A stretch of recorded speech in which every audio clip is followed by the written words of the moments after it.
주님께서 여러분과 함께 또한 사제의 영과 함께 루카가 전한 거룩한 복음입니다. 주님 영광 받으소서.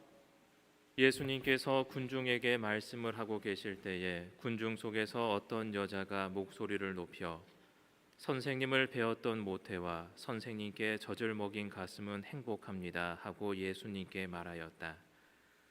그러자 예수님께서 이르셨다. 하느님의 말씀을 듣고 지키는 이들이 오히려 행복하다. 주님의 말씀입니다. 그리스도님 찬미합니다.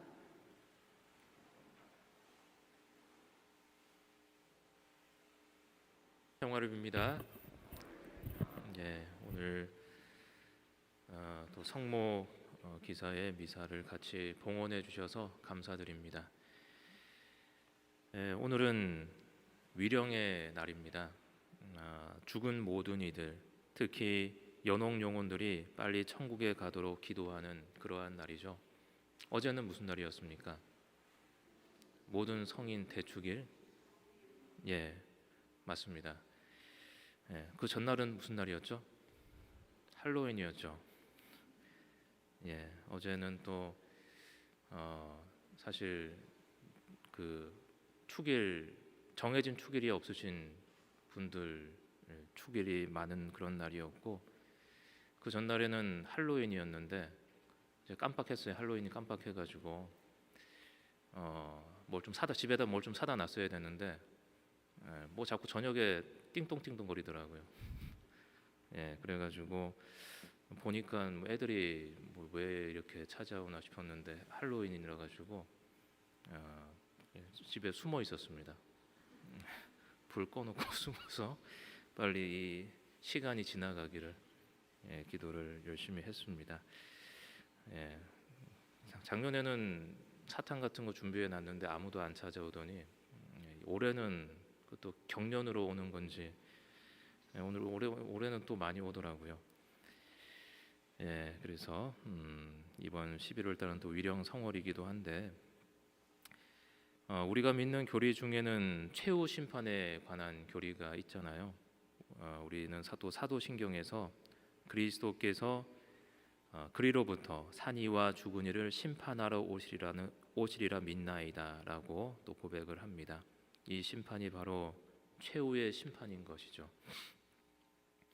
이 심판으로 인해서 사람들은 지상 생활의 끝인 죽음 이후 천국과 지옥으로 나뉘어지게 되는 것이죠.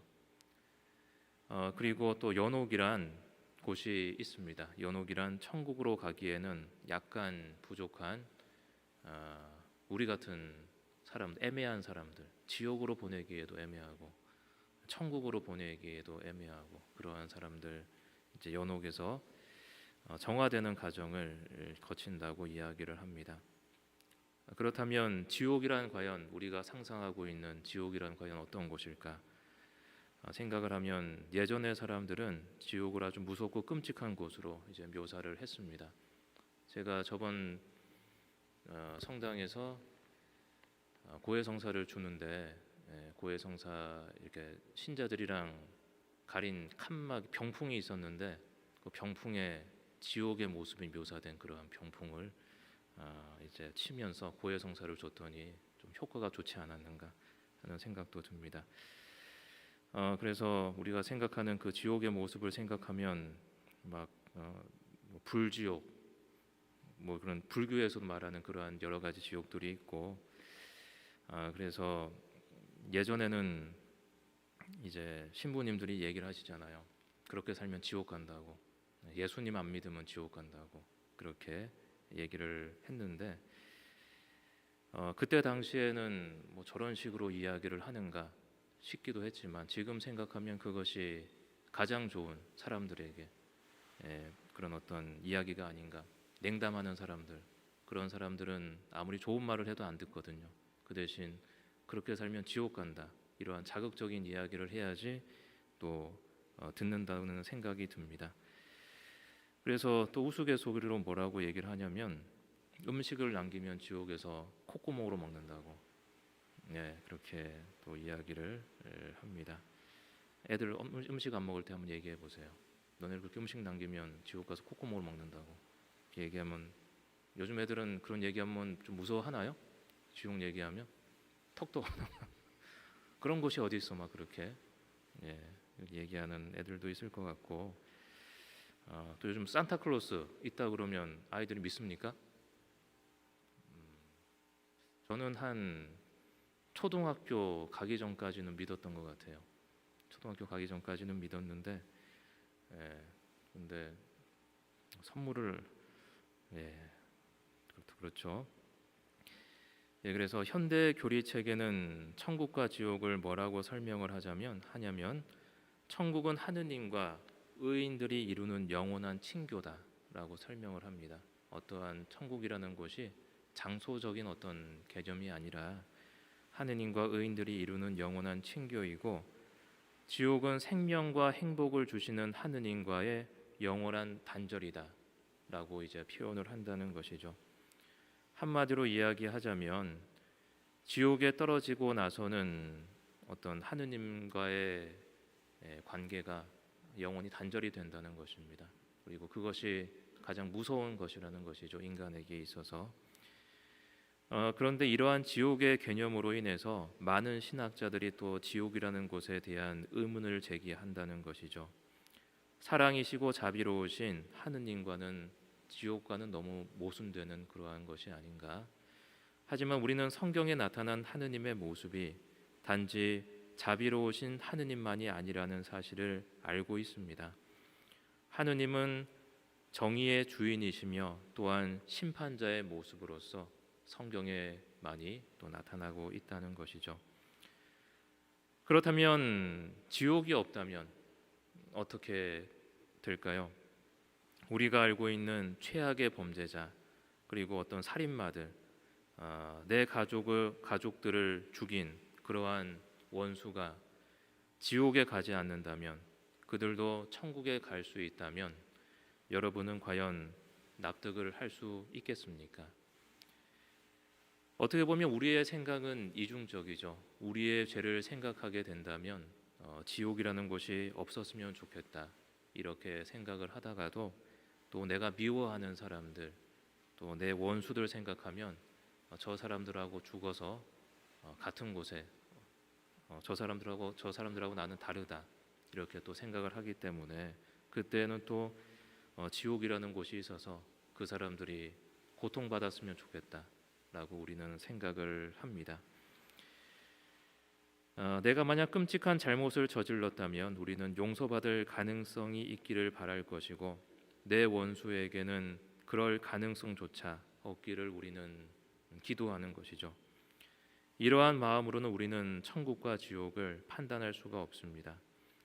어쩌면 지옥과 천국의 문제는 용서와 화해, 그리고 정의와 심판의 문제라고 할 수 있습니다. 사랑이신 하느님이 정의의 심판자로서 나타나고, 그리고 죄인들을 위해서 스스로 십자가에 못 박히신 예수님이 또한 그러한 죄인들을 심판하러 오신다는 것이죠. 그리스도에게는 용서와 심판이라는 두 가지의 모습이 있습니다. 우리에게 용서와 죄인에 대한 심판은 상반되는 의미처럼 보이지만, 하느님에게는 그것이 똑같은, 과연 그러한 어떤 상반되는 것일까? 인간이 생각하는 것과 하느님이 생각하는 것과는 다를 수가 있다는 것이죠. 우리는 죄인이라는 하나의 인간을 상정하지만 하느님에게 있어서 용서와 심판은 서로 다른 것이 아닐 수도 있다라는 것입니다. 그들은 똑같이 죄인이 아니라 죄에 대한, 악에 대한 승리를 나타내는 것이기 때문입니다. 우리는 미워하는 사람의 죄를 생각하는 대신 그 죄인 자체를 생각하면서 인간 자체를 떠올리면서 그 사람을 미워하게 되지만, 사실은 하느님께서는 그 사람이 가진 죄 때문에 마음 아파하신다는 것이죠. 그렇기 때문에 죄와 악에 대한 그러한 승리, 그것이 중요한 내용이 아닌가 합니다. 우리는 죽어서 모두 하느님 앞에 서게 되는데, 심판이란 하느님과의 만남을 의미하는 것이죠. 우리가 볼 수 없던 하느님을 심판이라는 그러한 과정을 통해서 하느님 앞에 서게 됩니다. 하느님과의 만남은 과연 어떠한 것일까요? 그것이 우리에게 고통을 수반하는 그러한 만남일 수밖에 없습니다. 왜냐하면 하느님 앞에서 우리 자신은 죄스럽고 그리고 또 피하고 싶은 그러한 분이시기 때문입니다. 하느님은 나를 바라보시고 그리고 그 시선으로 우리도 우리 자신을 이제 바라볼 수 있게 되는 것이죠. 하느님 앞에서 나의 나약함과 두려움과 미움들, 그 모든 것들이 그리고 나의 잘못들이 적나라하게 그렇게 드러나게 되는데, 하느님과의 친교를 거부하는 자들은 그 눈길을 견딜 수가 없을 것입니다. 하지만 그러한 하느님과의 만남에서 오는 고통이 나를 정화하는 따뜻함이라는 것을 안다면 나 자신을 자유롭게 또 하느님께 맡길 수가 있는 것이겠죠.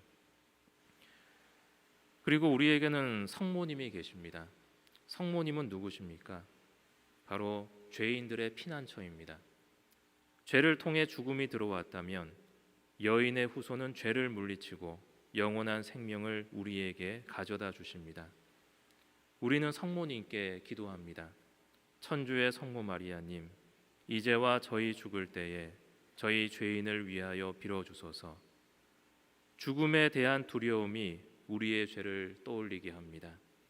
우리는 우리의 죄로 하느님과 멀어져 감히 하느님께 기도할 용기와 면목이 없을 때 성모님께 우리를 위하여 빌어달라고 청하게 되는 것이죠. 작은 형제의 시몬의 체코바우 수사님의 기도로 강론을 마치겠습니다. 저희 죄인을 위하여 빌어주소서.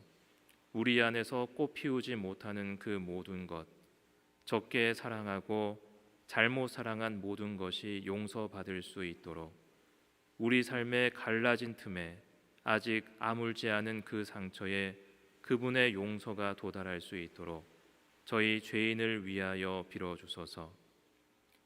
태중의 어두움 속에서 세상의 빛을 품으신 마리아님, 저희와 저희의 어두운 밤을 위하여 빌어주소서. 이 모든 일이 일어날 수 있도록 믿음으로 간청합니다. 거룩하신 어머니, 저희를 위하여 빌어주소서.